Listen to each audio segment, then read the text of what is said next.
Okay, so welcome everybody to the second talk in the Distinguished Lecture Series at the University of Haifa. We have guests both in person and on Zoom. And I'm happy to welcome back Mikhail Kapranov for his second talk in the Categorification of perverse sheaves. Thank you very much.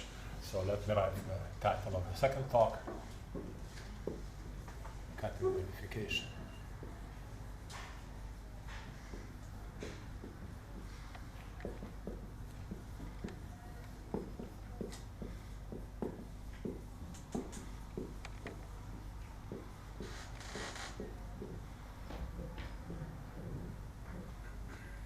So I'll start by recalling briefly the concept of categorification in general.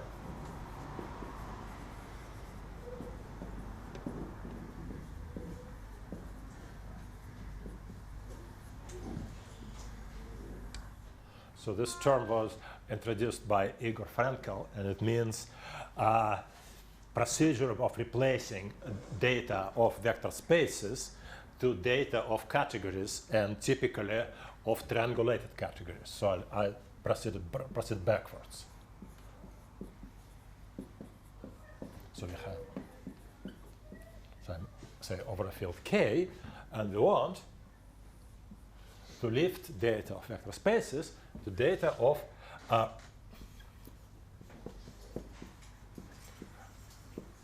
typically triangulated, not always, and I recall what it is. So triangulated categories are typically categories of complexes of some kind. So typically category of complexes of some kind. Maybe complexes of sheaves, or not necessarily.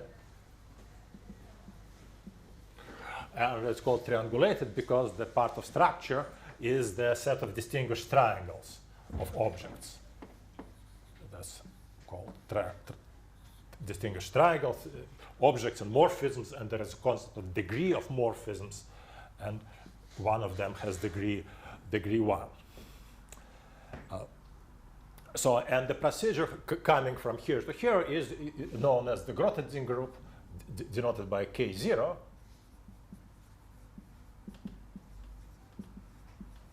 If you have such a triangulated category, then you have a group or a vector space. So category, say, V.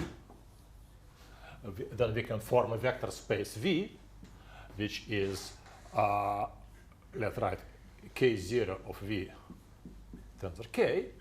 It's a vector space.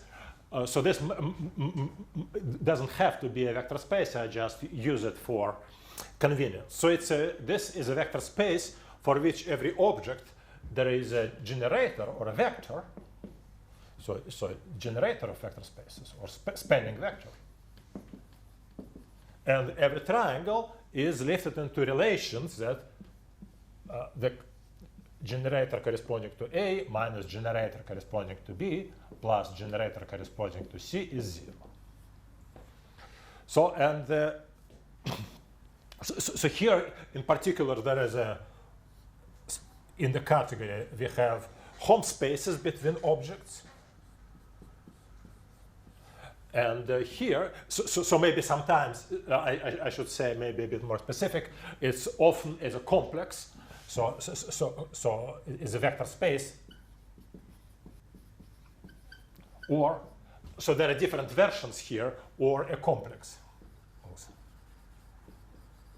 And this corresponds to a DG, differential graded enhancement. Enhanced categories, and some other versions which I'll discuss. So there is and this would correspond to some bilinear form here.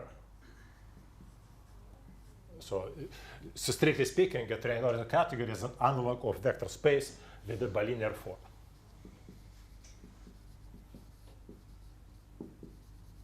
So a categorification means that we have certain vector space data, say a representation or something, or an algebra, and want to leave it into categorical data, so that the relations in the vector spaces are lifted into exact triangles in a certain way, in a good way. And it's remarkable that it is possible to do this in many cases. Yes. No, for example, we can take the dimension of the home. Or even better, we consider Euler characteristic. Yes, so it's typically called the Euler form. Well, strictly speaking, so the formalism is that in the category you have also the functor of shift of the degree. A of I is a shift. So it mimics what we have for complexes, a shift. What does it do on vector space? How do you see the shift on vector space? No, if you have a complex, you have a shift. Yeah. Okay. So strictly speaking, you can take home from A to the shift. B of I. And take the dimensions of this and take the alternating sum. And this is the kind of Euler characteristic. So the idea is to lift the categorification is idea of lift data. And so it's remarkable that it's possible in many cases, and there are many examples, for example, in representation theory, when that actually happens. So what's non-trivial is that you should lift algebraic relations to data of certain diagrams of triangles in a good, consistent, and compatible way. And it's remarkable that it's possible in many cases. And I want to consider one example of this, which is sort of motivating for what we were doing, is a categorification of cohomology, and it appeared in symplectic geometry as under the name of the Fukaya category. Fukaya. I'll explain what it is as categorification of cohomology. If we can categorify various vector spaces, then sometimes we can categorify the space of cohomology. And this exactly is the case here.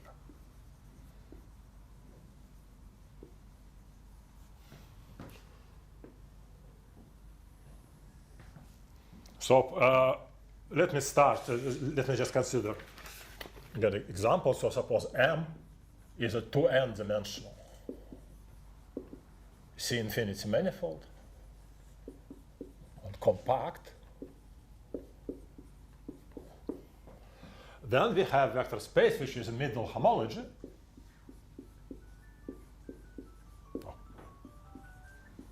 Or which is also, by Poincare duality, as we discussed, middle cohomology. So it consists of n-dimensional cycles, so to say. Well, I can draw them like this, maybe a cycle A. I can draw like this, maybe a cycle B. So in this space comes with bilinear form, the intersection form.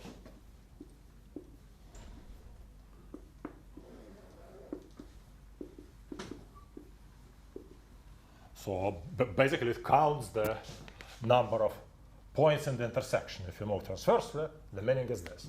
It's a number inappropriate. Now this is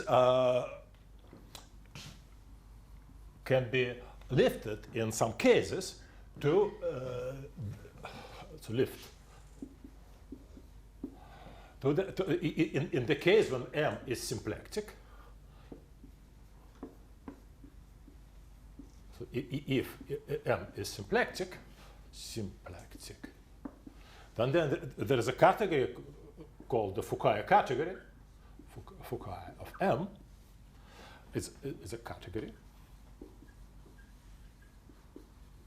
whose objects are such cycles, but which are Lagrangian. Middle dimensions of dimension n. So objects are Lagrangian varieties.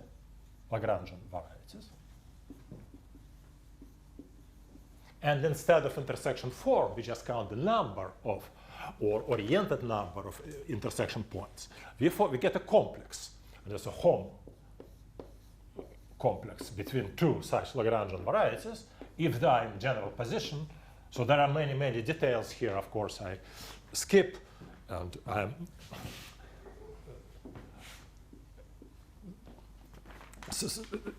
there are subtleties here at every step, but the home is a complex, which is, as a vector space, is direct sum over all point x in A intersected with B. Well, of just vector spaces, well, I can say R or K, or the field K, Kx. There is some grading, which also implicit, so it's a complex, some grading, and the Floer differential. So it's a complex whose Euler characteristic would be the intersection number. So this thing categorifies a part of middle cohomology. Categorifies, sort of, in obvious sense,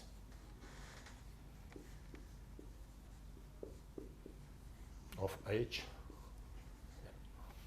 So instead of a vector space, we have a category.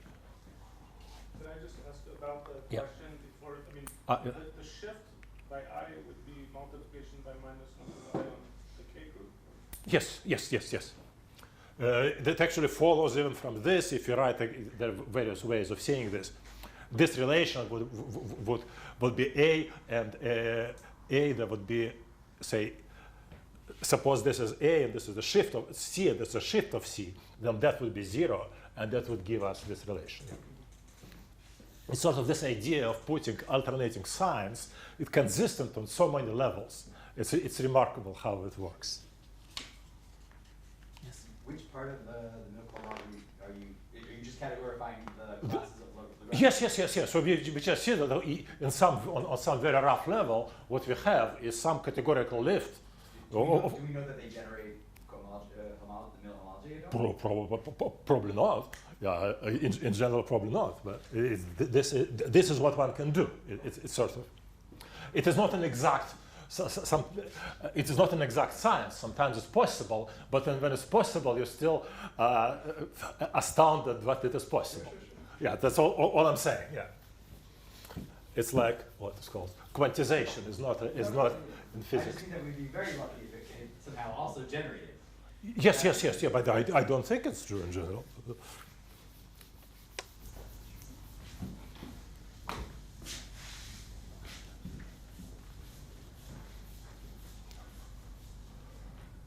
So now, if we take this example as a motivation, then the question is, can we generalize a little the concept of categorified cohomology? This I put number 3. What are the possible coefficients? What do I mean by this? I mean that for usual cohomology, we have something like this. It's just the beginning of more general theory of cohomology with coefficients and sheaves. Or even, as I said yesterday, homology with coefficients and co-sheaves. So there's a class of coefficients.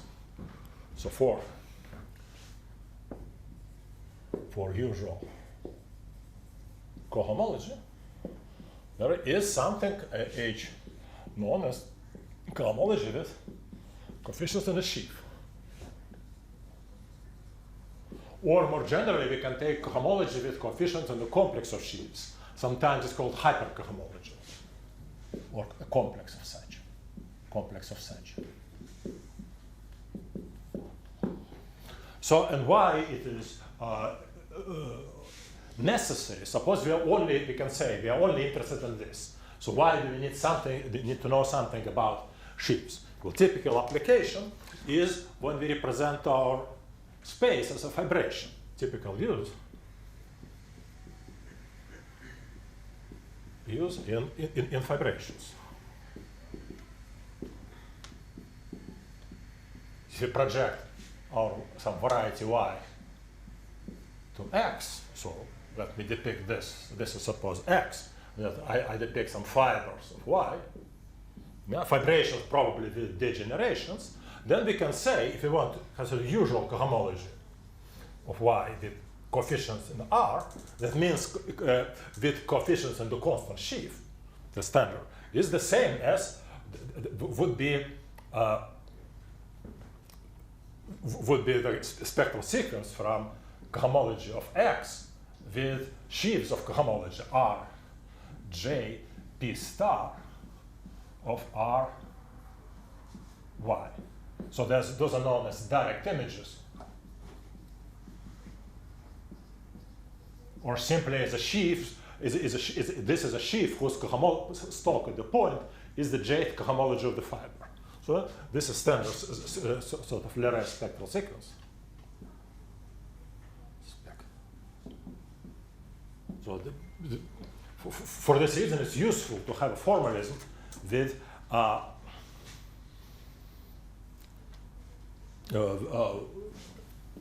more flexibility. So now let's ask what would be what one should expect as coefficients for something like this.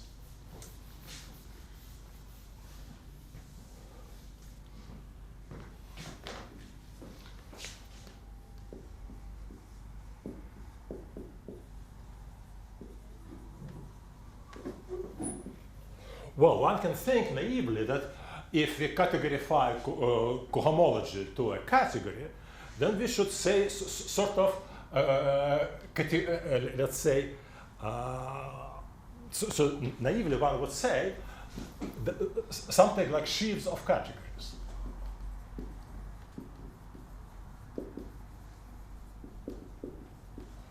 Something when, if you have something from to every opposite u, you associate some category, say C of u.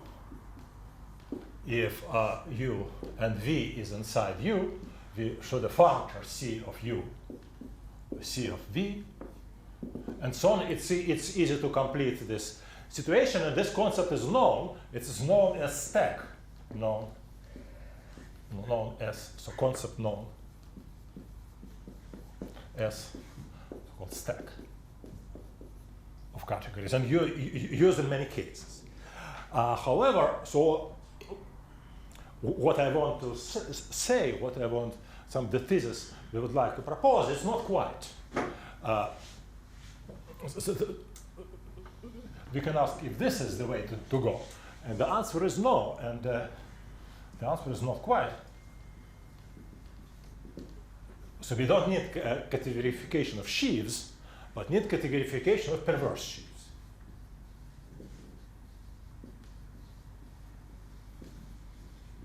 So this is somehow the thesis. And now I will want to explain why. Why, for this problem, it is more natural to consider perverse sheaves rather than this relatively standard concept. This is relatively standard. And it appears in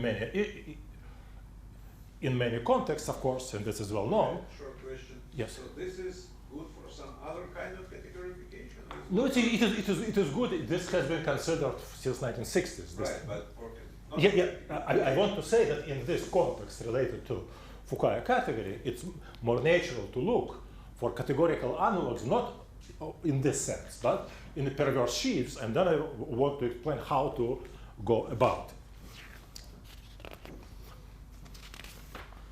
The natural question would be, why perverse? Of course, there is nothing perverse in perverse sheaves. It's just a catchy name, but still, why?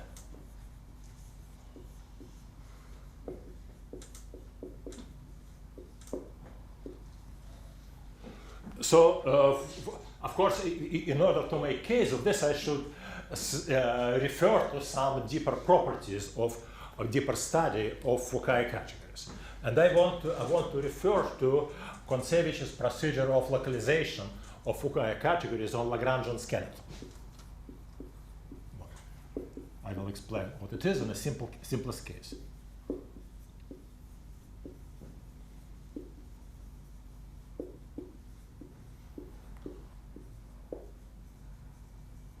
Lagrangian.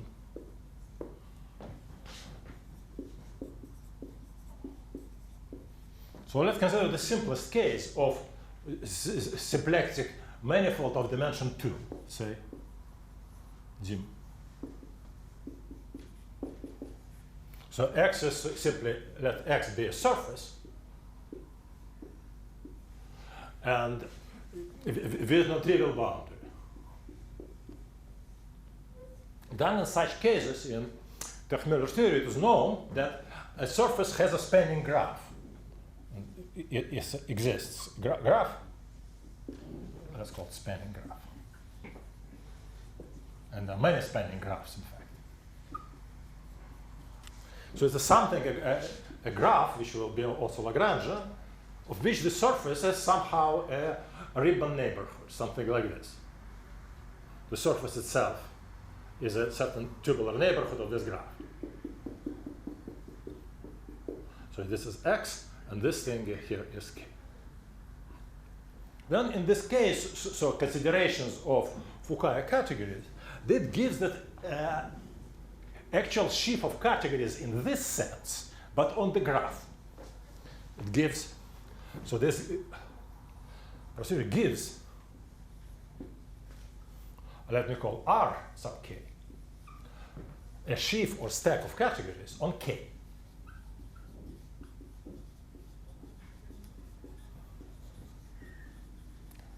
Categories on K. And defined it in a rather, okay, I can erase this.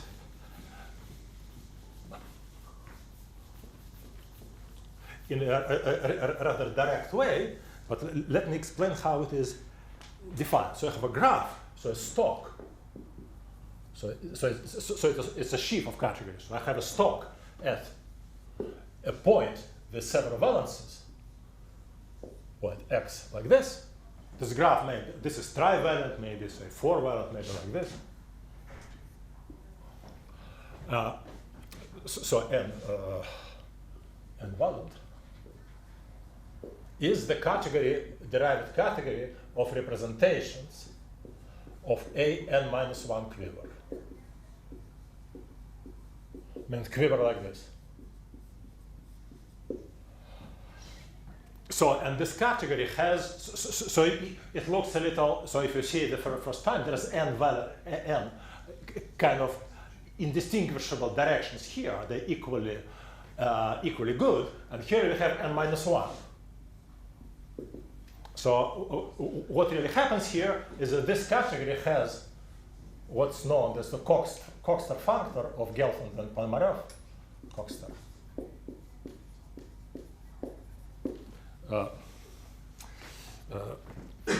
So it corresponds to rotation. So rotation by 1 corresponds to this Coxeter factor, which has finite order modular period. And then, so what's the point of this procedure of localization? That ordinary Fukaya category of X would be the space of sections. So again, it's interpretation of Kontsevich. So I write R gamma, or so space of cohomology of X of K with coefficient with this RK. So now one surface X may have many different Ks, but this sort of analog of cohomology for this sheaf of categories in this naive sense would be certain category again. So it is not that this concept is unnecessary. It appears even here, but it doesn't seem to be a primary concept. And now let me observe why this concept is not, it should not be considered as a primary one.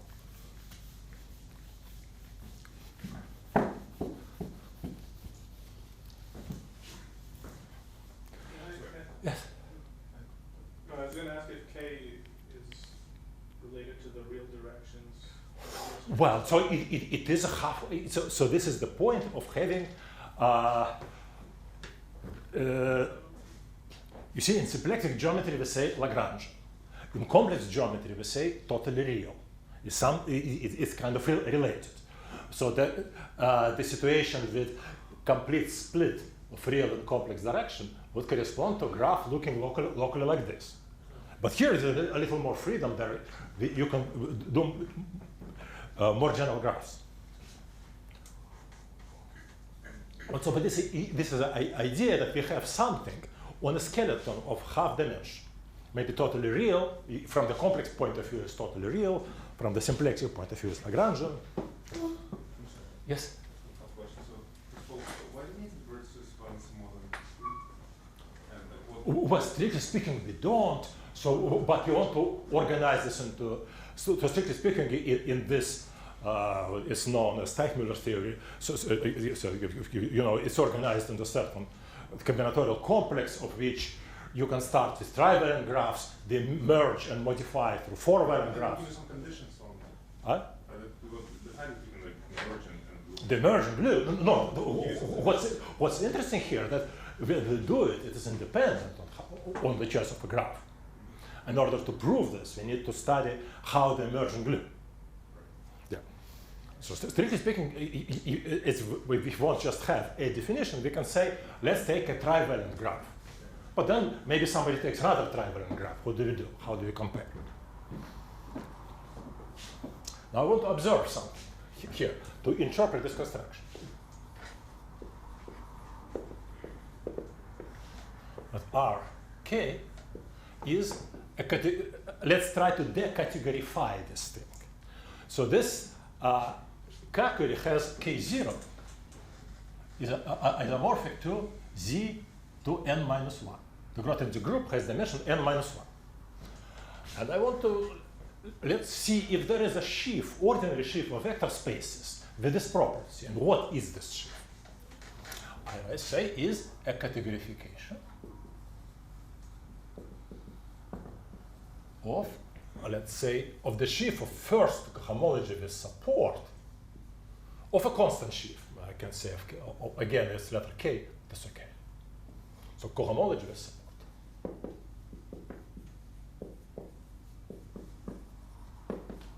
So in cohomology theory, we can speak about cohomology with support in a closed subvariety. And if you do it for every point, for the neighborhood of every point, we get a sheaf on this closed subvariety. So so rank of this at x would be exactly n minus 1. But if you do sort of cohomology of these disks with support, say in trivalent part, it would have rank 2, because there will be three things which we sum to 0.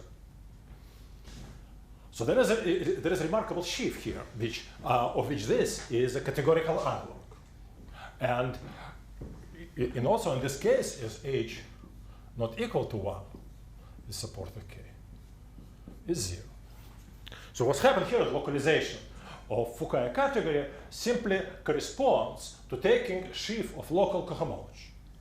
So in this of the constant sheaf, and this so far we're talking about the constant sheaf, and so now we can, if looking at perversity, so in standard normalization is this k of 1 is perverse.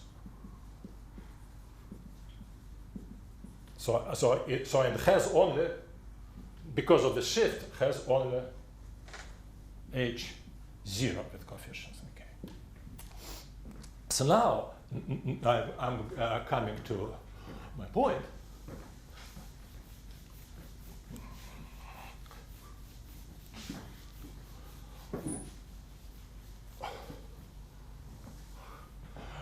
We can ask what other complexes of sheaves other than this satisfy this property. And this is an elementary observation, so elementary proposition for a constructible complex.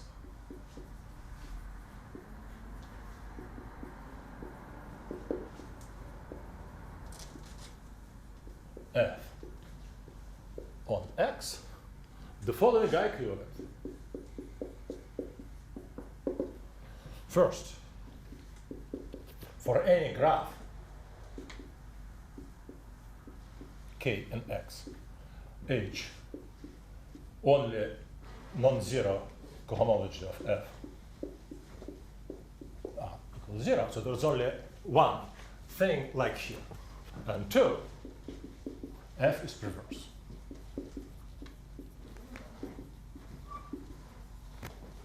So ordinary sheaves, other than this, are the shift of a constant shift. They don't satisfy this property. But perverse sheaves, they do satisfy this property. So this whole procedure seems to be geared to perverse sheaves. And they do, in other words, perverse sheaves tend to give ordinary sheaves in only one degree on Lagrangian skeleton. Does the stratification Here I mean constructible with respect to a complex stratification. What would be? So it's just a set of A inside X. So we have like a surface. Maybe there's a hole in the surface, and then a sum of points where it's allowed to have singularity. Stratification means stratification with even dimensional strata. In order to have middle perversity, I'm talking about, when I say perverse, I refer to what is more specifically known as the middle self-dual perversity. And this is defined only when the strata, all the strata have even dimensions. But the underlying K there is purely something on the graph. No, of Kx. Ah, Sorry, Kx. I see. So we start with something on X. Okay. Yes, and so in order to do this, we need to have a sheaf on X, or a complex on X.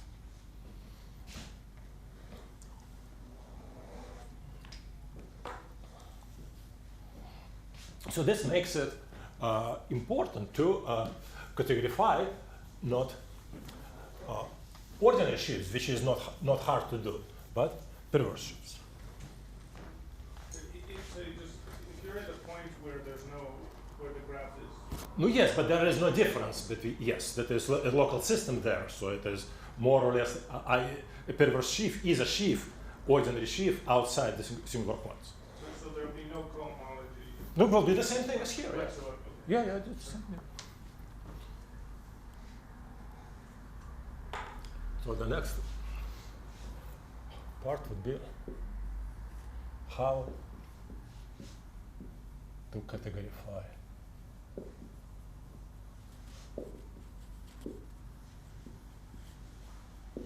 perverse sheaves.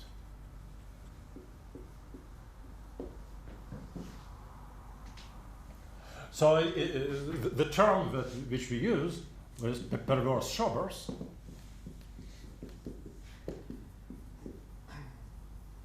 Just because you say perverse stacks would be a little too confusing. And this example of agricultural terminology as sheaves, gerbs, it's a German version for something like a sheaf anyway.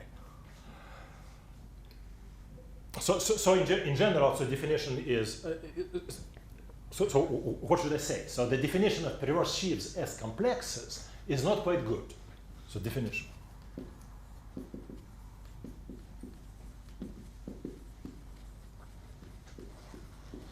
As complexes. It's not really good, because talking about complexes of categories is a little so somehow doesn't seem to lead anywhere, at least as far as things stand now. So we should look at various elementary descriptions of the kind I discussed yesterday. Elementary.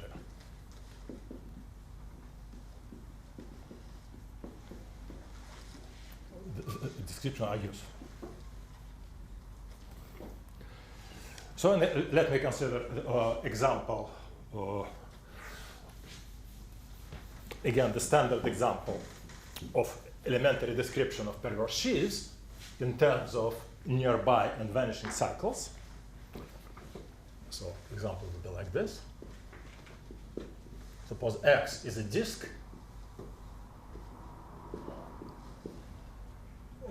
inside C. And stratification is given by 1 point, as before. So stratification S equals 0, 0, D minus 0.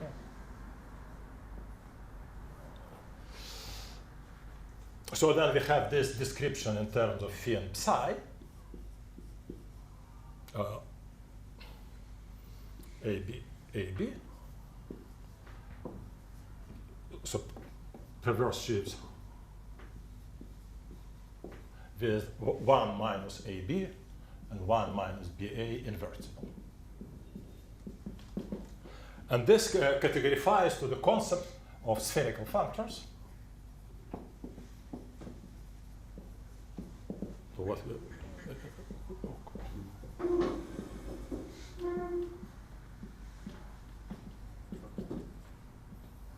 This concept was known before, and it is a very similar datum. It's datum of two categories, D0, D1, and two functors. That's called A. And the other functor should not be arbitrary like here, but is an adjoint functor in the sense of category theory, right? Adjoint. And those are triangulated or somehow enhanced with DG structure or something else. And that's called enhanced triangulated category. Categories, those are functors, and the condition is, rather than this, we can write, if they are adjoint, then the natural morphisms of functor from A composed with A star to identity functor. A composed with identity functor of D1 and A star composed with A to identity factor of D0, think of it like this. There are canonical morphisms called unit and co-unit. And the condition is that the term, this A is called a spherical functor if the cones of these natural transformations, which are new functors, and these new functors are categorical analogs of those differences because of the relations in the Grothendieck group. So A called spherical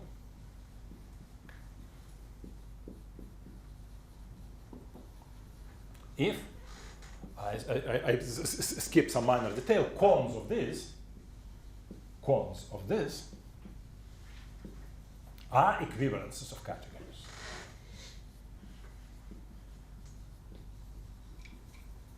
So it's complete categorical analog of the condition that the differences are invertible. And this concept of spherical functor in this form is due to Rina Anno and Timothy Logvinenko.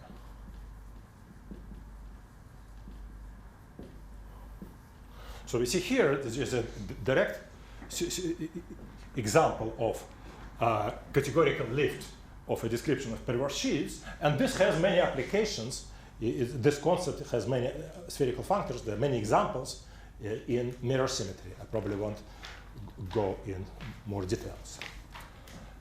So just say that this is a concept very heavily used and appearing in nature. I mean, even in classical algebraic geometry, they appear a lot. Yes. So but if you look at this, it exactly matches this classical description of perverse sheaves.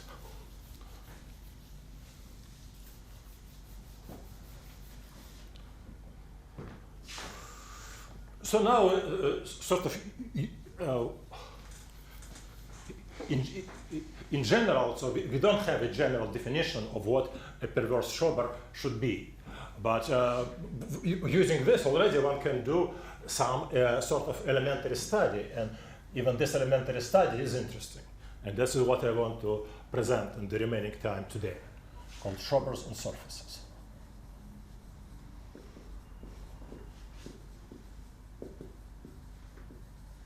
So I will omit what perverse for Schobers because somehow everything is perverse.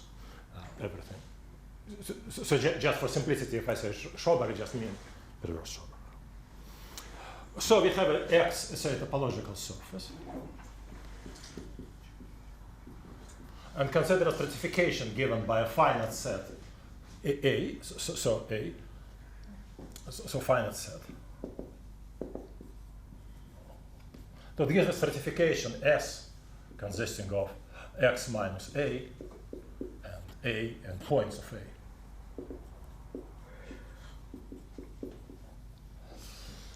So what would be naively, so and I will just use this. So Schober on this surface, the singularity in A, is the datum. Schroeder on XA is a datum of, so like for perverse sheaves, outside of singularities, it's a local system. I can say a local system of categories, again, triangulated or with some additional structure, triangulated. Sorry, on X minus A. So a local system means a locally constant sheaf or stack in the sense I described here as a preliminary concept. And then I would say that near every singular point, every point of A, so something like this, let me make a picture again. Suppose you have a point. So near the point we can make a disk, and we have a Schroeder on the disk understood in this sense. So we should say a spherical functor datum near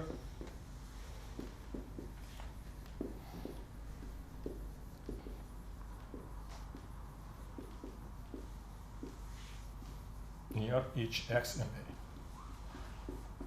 A. And they should be sort of glued compatibly.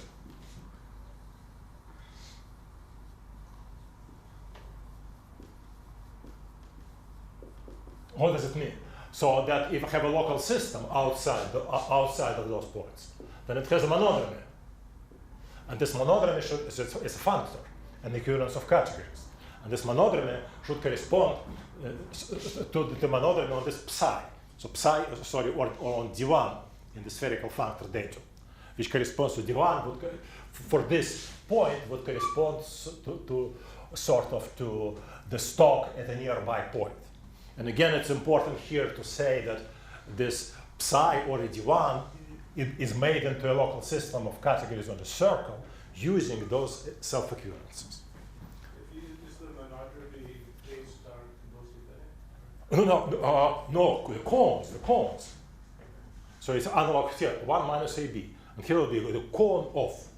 So let's say TD0, TD1 equals cone of that transformation of A star to it.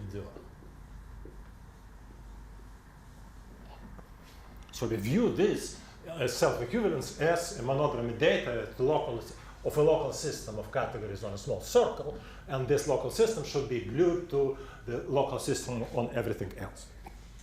Just a short question. Yes. So this Schroeder is defined exactly with this, or this is just a specific example you can glue in something even more complicated? No, for the situation when we have simplest structure, we have just one point on the disk, we just sort of take this as a definition because it suggests itself. It's the most natural one. And then we start the next step, we just glue this together. That's all. So it seems completely natural. So we can play a little with this definition. Let me discuss an example.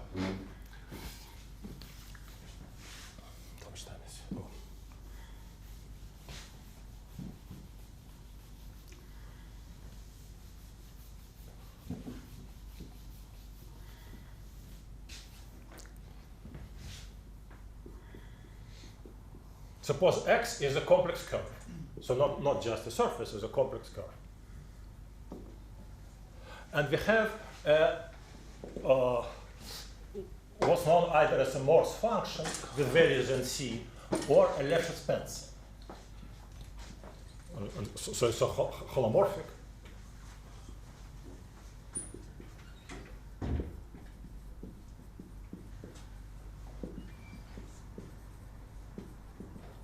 It means if I sort of sorry, what I'm saying here to X.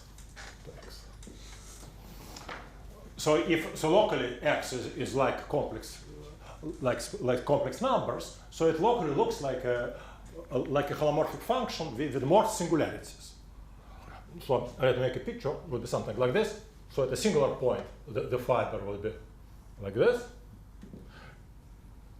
So maybe that would be x, this would be y. So over this point, over the nearby point, it would be like this. So this was for x. So this would be f minus 1 of x, and this is nearby point epsilon. That this would be f minus 1 of epsilon. Something like this. So it's like a Morse function. Then we can associate to it LF, which is we call a Lefschetz-Schober.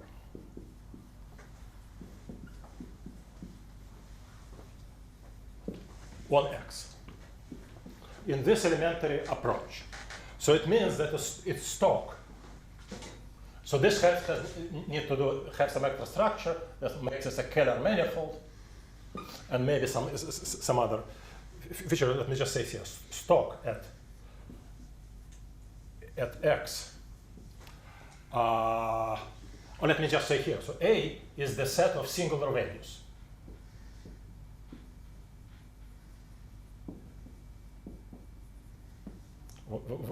Values at points like this, at X not in A.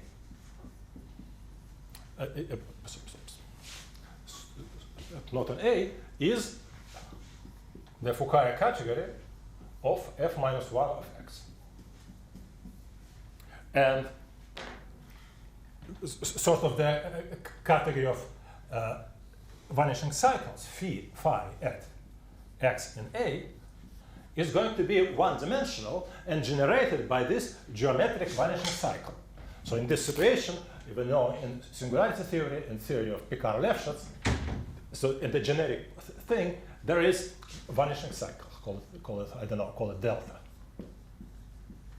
There's a classical vanishing, the origin of the concept of vanishing cycle. This is a cycle which actually literally vanishes when we approach the singular point.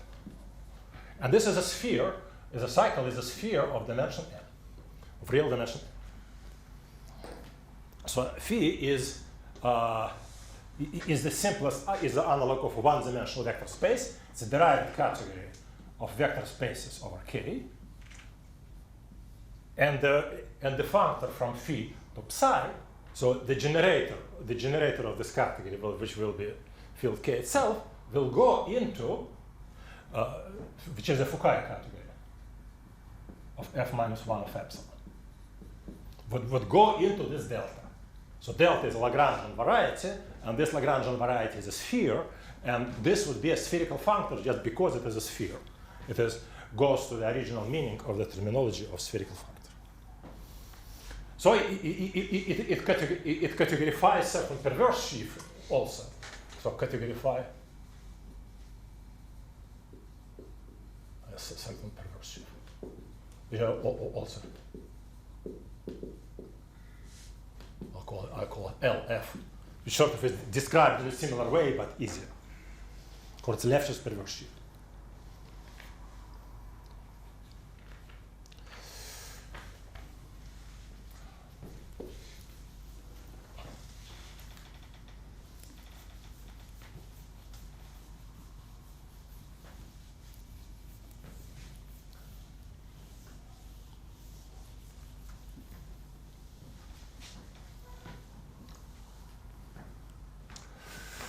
So now, if I have such a datum of a perverse Schober given in this naive way, I want to perform this procedure of forming cohomology with support. And let me call this part the corolla data for Rk of a Schober.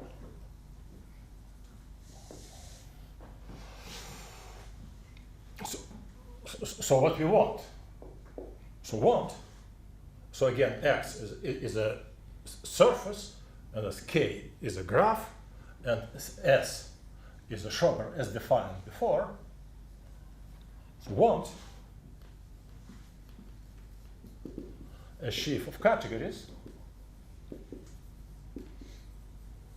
I call it now R k of S on K, which categorifies what we had. So categorifying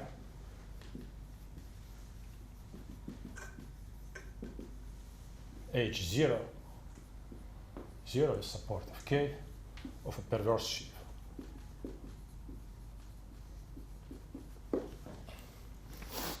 So, and the answer for this is that it is related to a construction known in algebraic K theory as Waldhausen S construction. This is, and I explain in a moment what it is. S construction.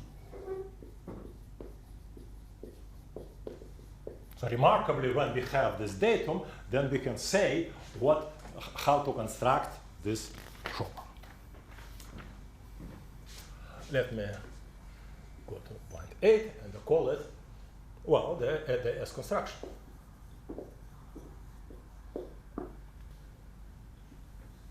So originally, it was introduced for abelian categories.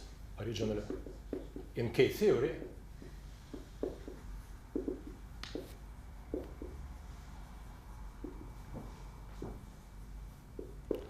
so, and then for abelian category A, such, for example, category of modules over a ring R.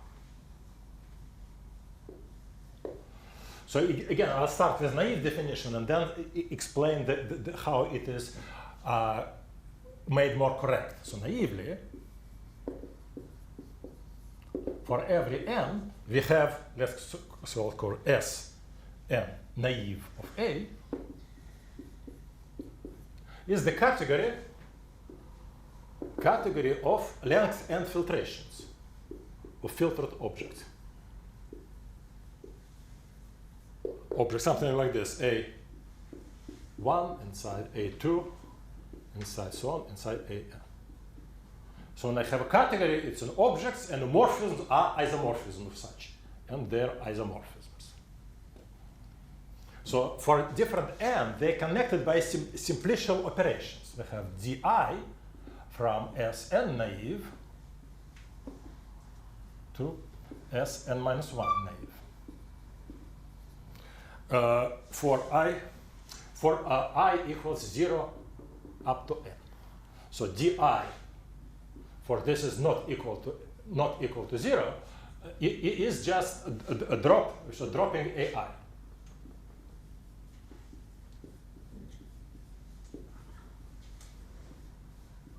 So we want to organize this into a simplicial complex of which this would be the sort of set or category of n-dimensional simplices. And we explained how those simplices are glued to each other, what are faces of what. So if this is the set of n simplices, so what are the faces of such a simplex? Well, we can drop each of them. That gives me n possibilities. But n-dimensional simplex has n plus 1 faces. So, and then d0, it gets of a1, an. Is the category of, is the filtration, is the quotient filtration. A2 mod A1 inside A3 mod A1 inside so on inside AN mod A1.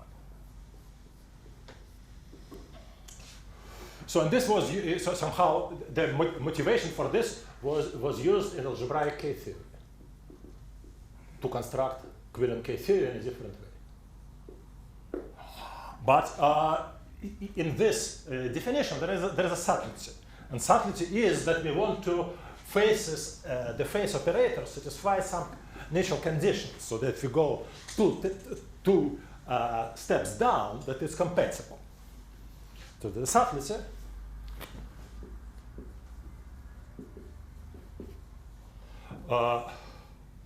so simplicial identities, simplicial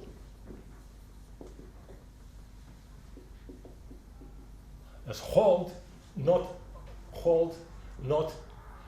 sort of completely strict, but up to isomorphism, not strictly. The subtlety makes it actually seem kind of silly. For example, if I write A3 mod A1 and a quotient mod A2 mod A1. Is that equal or not to A3 mod A2? Now, of course, it's identified. There is a canonical isomorphism, but they're not equal on the nose isomorphism. So what really happens here is that we need to upgrade this a little. So, so actually, S construction is somewhat upgraded this. So I learned this construction a long time ago from the work of Hinich and Shechtman, and there is the several papers of Vadim Shechtman and Hinich. So there is some Haifa connection, even though at that time Volodya Hinich was not in Haifa. So there are several approaches to this. So one approach is to sort of understand those isomorphisms. That's what those iso. And another idea was actually a suggestion of Graham Siegel, and that's why the S construction is not S construction, why Waldhausen called it S construction. Graham Siegel suggested, so use all Aij, which equal Aj mod Ai, as independent, and put A0, what I'm saying, put A0 equals 0 for 0 less or equal than I less than J less than N. Use all of them as independent as part of structure.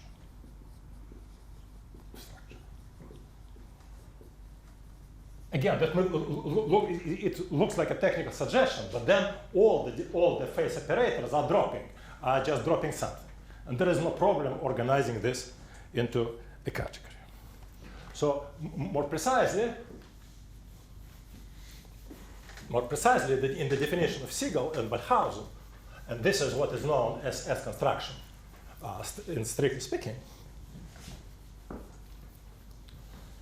So we say that Sn of A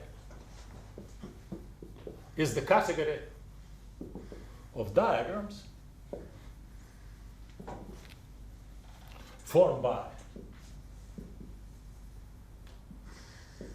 by all objects Aij for 0 less than equal to I as J equals N. So and those objects, they sit on edges of the syntax.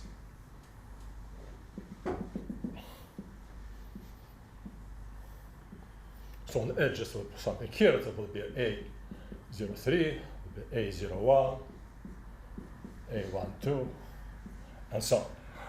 Plus morphisms, I'll skip exactly. So while I and J increase, there is a morphisms. Plus short exact sequences, Aij, Aik, Ajk for 0 less than I less than J less than K. So this is such a definition. What's interesting is that, for example, for n equals 3, we have a diagram of the shape of an octahedron. And octahedron diagrams appear in the axiomatics of triangulated categories. It will be something like this. Correct? Like this. Like this. My drawing is not so good, so it's a kind of octahedron.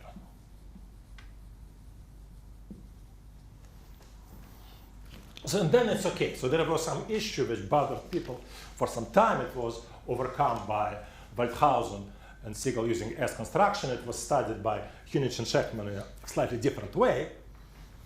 So and now what I want to say that this can be done for triangulated categories in a similar way.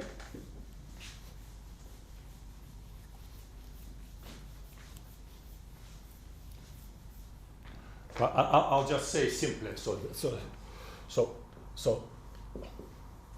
for triangulated categories, similarly,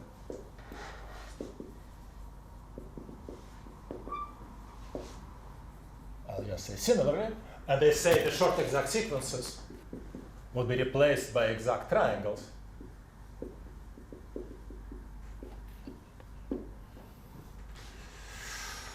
And so the definition is sort of one, so you understand, you kind of get into the technicality of this definition. It's not so hard to extend it to appropriate triangulated categories. And there is a new phenomenon here, this important phenomenon.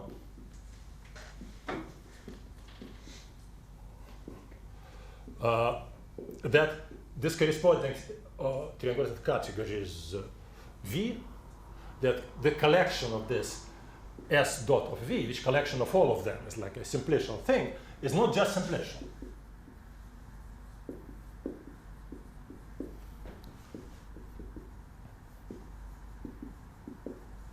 But, sorry, I think they have like a little, like 5 more minutes. But what is being called paracyclic. And it means that cyclic rotation, so there is on Sn of V, so there is an action of rotation. Rotation called tau n, with tau n to the power n plus 1 equals shift by 2.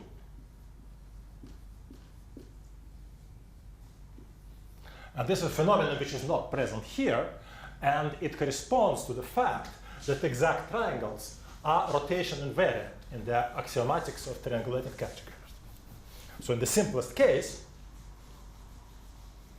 so on S2, so S2 of V equals, so to say, exact triangles.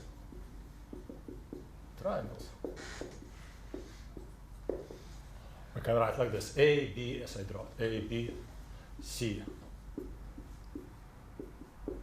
But if this is exact, but so the concept, the whole thing is geometric, and I can write, sorry, B, C. I can write B, C, and here I have, from C would be A plus A shifted of 1. This means that morphism is 0, and this will be. So if this is exact, then this is exact.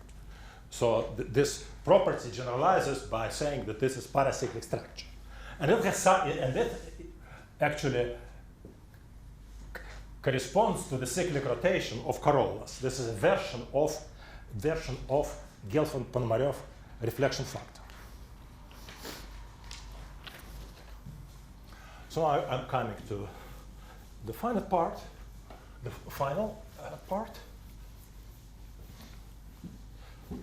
So that's what I described was a construction for a single category. So for a single triangulated category, we construct for every n such thing as n of V, and this Sn of V has something to do with the n plus 1 valent vertex. But as I said, near possibly singular point, a Schober is described by a spherical functor. So then this construction also has a generalization known as the relative S construction.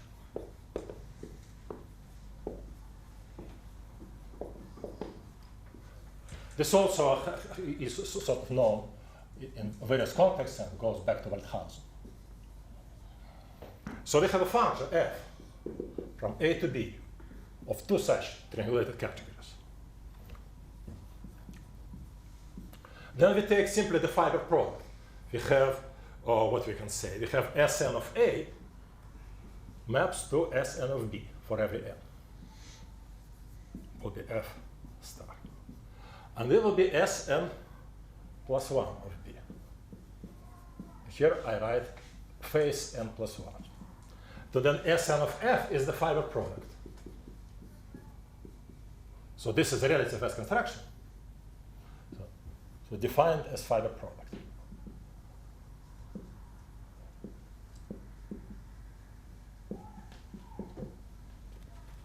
So an object of this is a datum of object here, and compatible isomorphism here.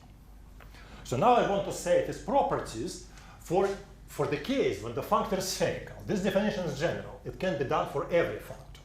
But if the functor is spherical, and this is again a very appealing property, that if it's spherical, then more things happen.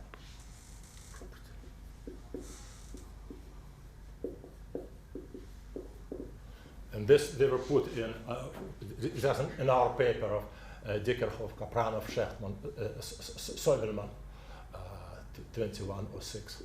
Oh, that was what's called, okay. 002873.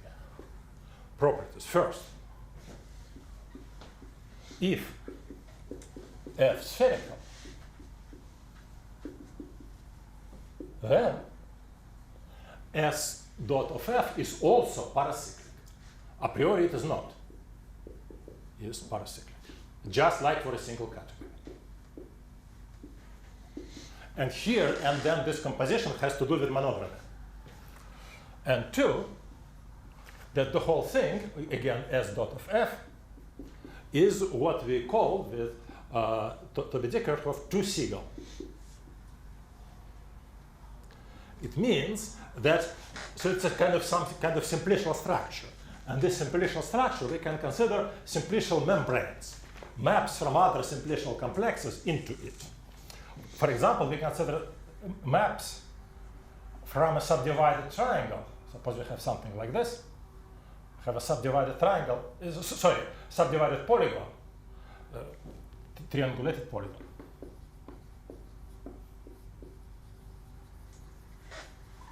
To this S dot of F is independent on triangulation.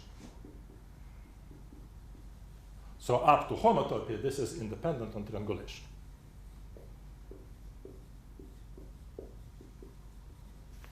For example, mapping this subdivision is the same as mapping this subdivision.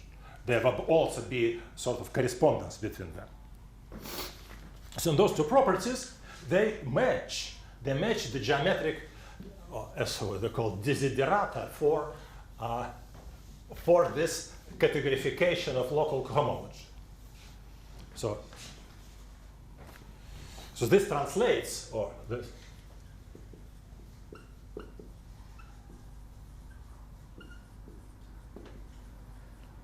To let me call it's a theorem. Again, I'll just write one. For a Schober,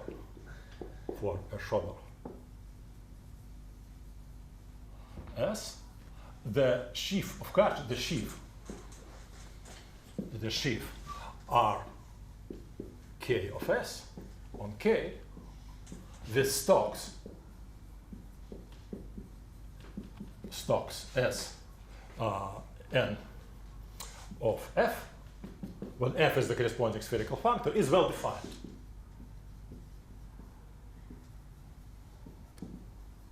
Because we can rotate.